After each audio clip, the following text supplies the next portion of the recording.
আমার আমার যেটা একদম মন থেকে ইচ্ছা সেটা হলো যে আমি 90s-এর এবং আমি মফস্বলের শহরের বড় হওয়া একটা ছেলে। আমার বাড়ি সিরাজগঞ্জ, সবাই জানে।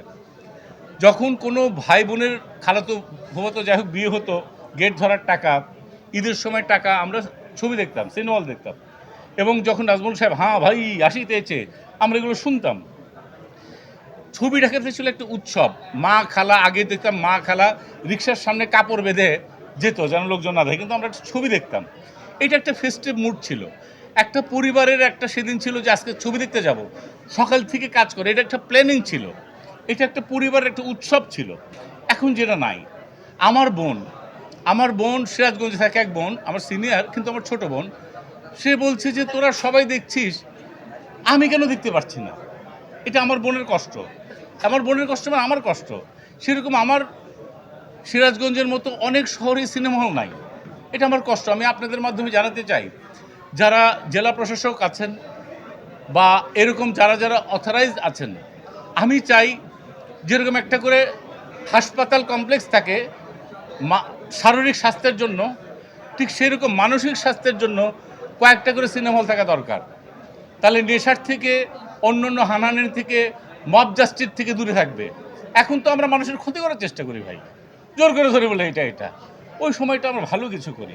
প্রত্যেকটা শহরে যেটা ছিল, এটা তো দোষের কিছু না, একটা ছবি ছিল, এখনও অনেকগুলো আছে। এটার জন্য জেলা প্রশাসন থেকে শুরু করে সব কিছু দরকার। আমার এডুকেশনস দরকার, আমার হেলথ দরকার, আমার বিনোদনের জন্য একটা দুটো ছবিও দরকার, থিয়েটারের জন্য থিয়েটার হল দরকার। এটা সুস্থ পরিবেশ করে, সমাজটাকে সুস্থ বানায়।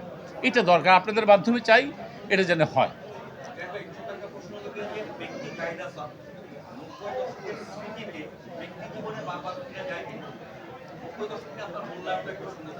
এটা আমার ছেলে কালকে বলছিল কোইন্সিডেন্টলি যে বাবা, তুমি মনে করো যে 1 to 25 or 25 to 50, তুমি কোনটা চুজ করবে?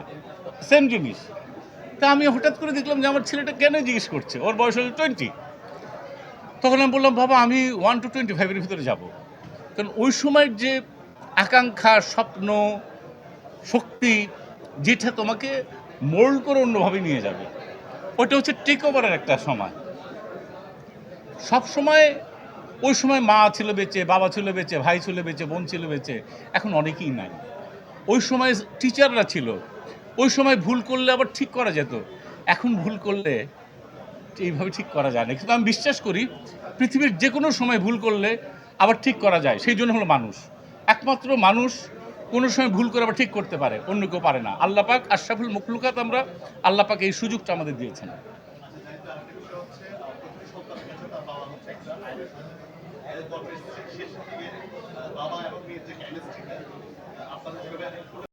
পারলে টেলিফোনেও কথা বলে না। ছোঁয়াচেরও কেমন হয়ে গেল যে ভাবলো যে টেলিফোনে কথা বলে যে ঝামেলা হয়।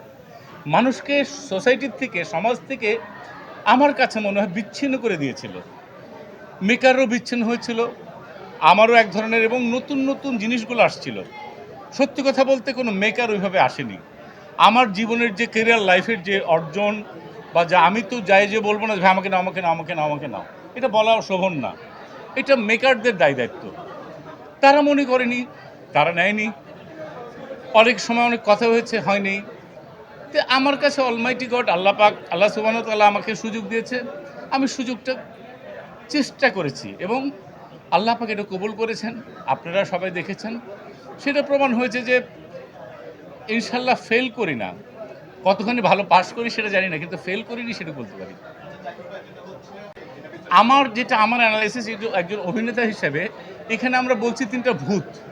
এটা আমার এক একটা ক্যারেক্টার এক এক ধরনের আমরা অ্যানালাইসিস করি। তো আমার যেটা মনে হচ্ছে এটা আসলে আমাদের বিবেক, জাগ্রত বিবেক, এবং এটা হচ্ছে একটা অ্যাঞ্জেল। আমাদের মানসিক ভিতরে যে একটা দৈবিক অ্যাঞ্জেল, মানে ফেরেশতাগত ব্যাপার, অ্যাঞ্জেলিক ব্যাপার থাকে, সেইটা আসলে হয় কি যে জীবনে কোনো কিছু ফেলনা না, জীবনের ডানা কাটাটাও ফেলনা না, আবার জীবনে আকাশটাও দরকার। কোনো কিছু ফেলনা হিসেবে নেওয়া যাবে না। প্রত্যেকটা মুহূর্ত খুব ইম্পর্টেন্ট। কোনোটাই যে বেশি ইম্পর্টেন্ট, কোনোটা কম না, সব মিলেই এক। হাতের 5টা আঙুল, এই আঙুলে ব্যথা হলে কিন্তু আমরা খেতে পারবো না বা লিখতে পারবো না, এটা হলেও লিখতে পারবো না।